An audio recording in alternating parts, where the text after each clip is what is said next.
When I was 20, I was on top of the world.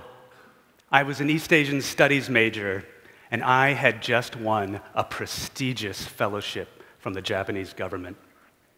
I would spend a year in Tokyo studying language and culture, all expenses paid. For a financially strapped kid like me, that was like winning the lottery. One day on campus, there was a health fair, and just for the heck of it, I got my blood pressure checked. And to my surprise, it was startlingly high. So the nurse sent me off to the school clinic for more tests, and they found protein in my urine. This was not a good sign. And so I rushed off to see a specialist, and within a few weeks, I found myself diagnosed with an incurable autoimmune disease that was attacking my kidneys. And the doctor's best guess was that I had 5 years left. In an instant, it felt like my life was tumbling into darkness. And I realized what was worse was that I had to give back the fellowship to stay in Ohio, where I lived, for medical treatment. After the initial shock passed, I looked around at my classmates. They were throwing frisbees, partying, getting drunk. And I got pissed because I was 20 years old and I was dying.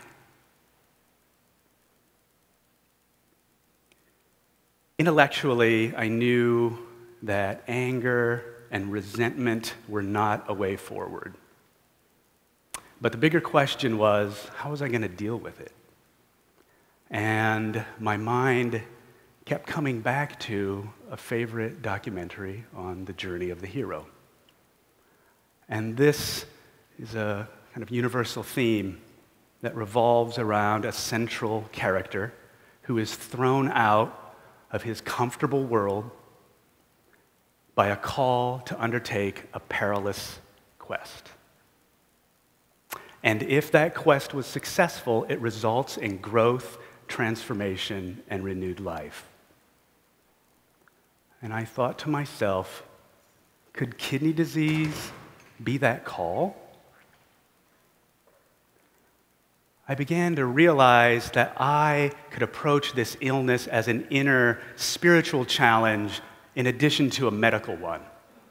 But again, how? It wasn't like I could call my doctor and get a prescription. However, as if on cue, my religion professor introduces me to a classic book on how to practice Zen meditation. In Japan, historically, Zen was the practice of warriors, and they would use its intense focus to transform fear and other emotions that came from facing mortality. I was intuitively attracted to the idea that I could be a warrior and face this illness with Zen as my weapon.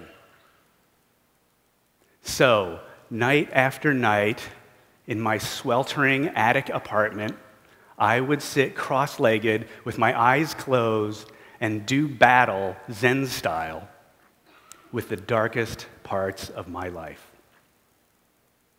And one by one, I would face inner demons. And as I observed and accepted them, little by little, they began to shrink. And little by little, in their place grew, very slowly, a sense of calm. The focus of Zen gave me something to do with my mind, because at that point in my life, it was the only thing I could manage. A year went by, then 2, then 4, and I got on with the business of living. But I made a deal with myself that I would only do what I was passionate about. And my passions led me to graduate school, where I found a lab that was run by an eminent psychologist who studied flow experiences. And flow experiences are those moments of intense focus where we feel vital and alive. And he found that people who could manage their minds into flow were connected to themselves and others, to a sense of meaning and purpose and to life. Flow showed me through science what I had only begun to learn in Zen.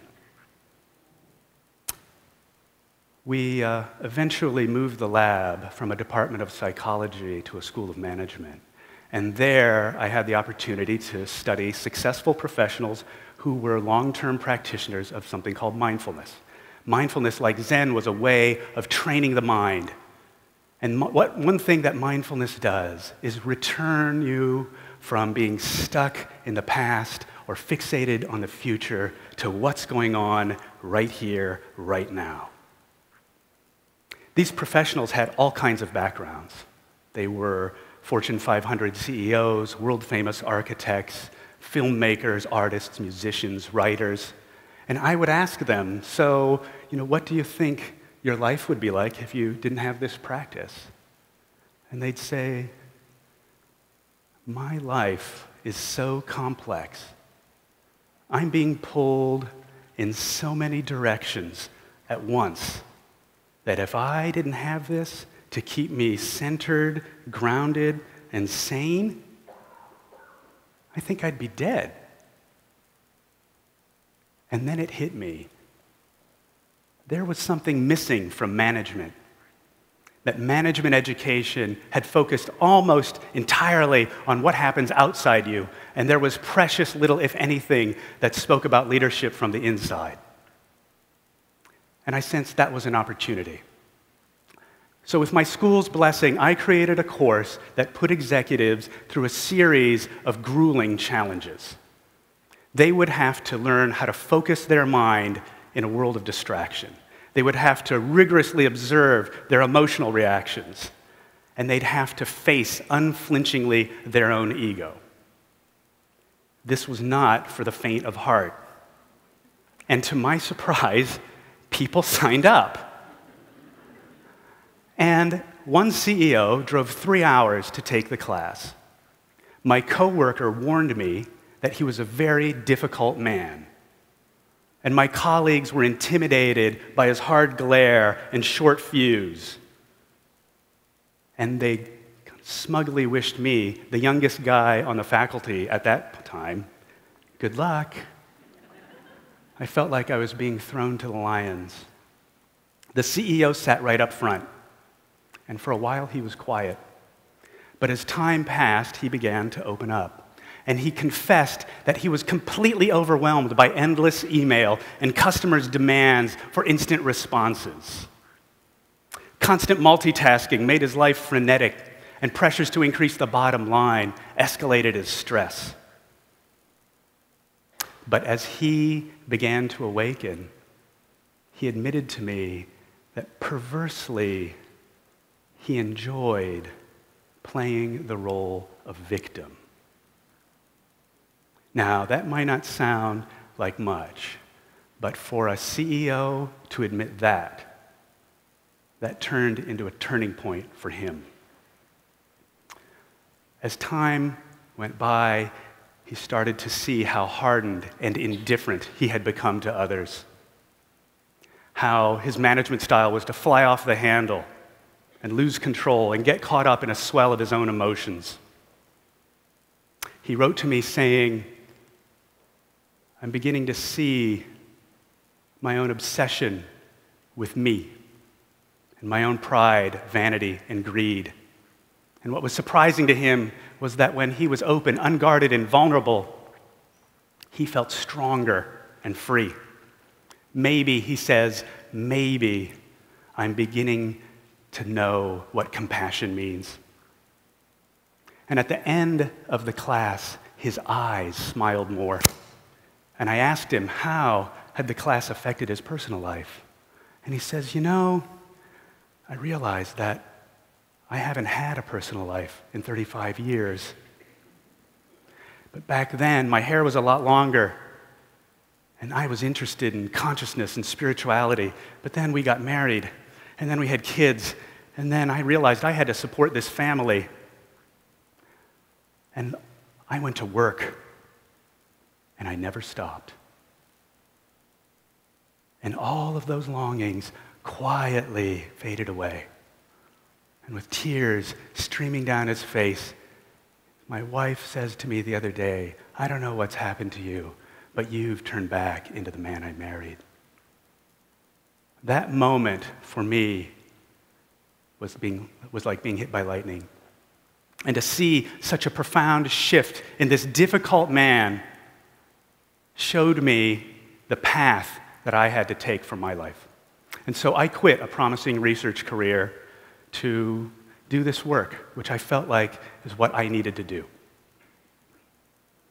In a decade of teaching, he became the first of a long line of difficult people who were fundamentally, existentially frustrated.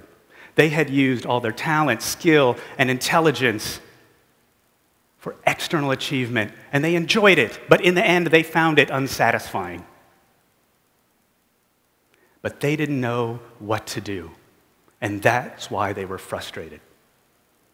We're told that the unexamined life isn't worth living, but we're never told how to examine it.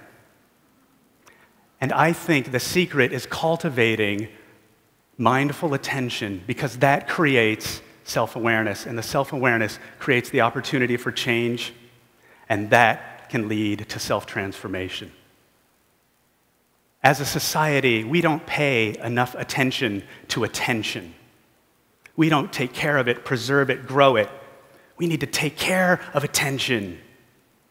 So when are we going to realize that a meeting where everyone is staring at their laptop isn't really a meeting? And shouldn't memories of grandma and her BlackBerry be about a pie and not a phone? Quality of attention is quality of life. It's quality of relationship, quality of work. Attention is the secret ingredient that connects us to ourselves and others. And mindfulness and Zen are ways of enhancing attention so we can live with more flow. I'd like to think that my practices help me live beyond the 5-year diagnosis. But after years of teaching, fatigue, gout, and undeniable lab results all pointed to the fact I was dying. But since 16 years had passed since the original diagnosis, my doctor believed that a kidney transplant could save my life. And this presented another problem. I would have to ask for help. And the idea was like throwing a birthday party with a secret fear that no one was going to show up. So, like the CEO, I had to look at my own fear, pride, and vulnerability to live. And so when 25 people came forward as organ donors, and 13 of whom were my former students, I got more help than I could have ever imagined. And luckily, one was a positive match. And here I am. It's not done.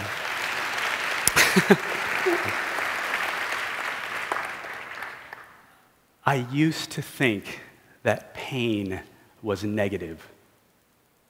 But I learned with the right tool, it could become fuel for growth. And it led me down a path of strength, courage, and love. And I believe that we all have the capacity within us to make our minds beautiful. So my wish is that we become warriors of our own journey. Because when we do, we change our heart, our mind, and our future.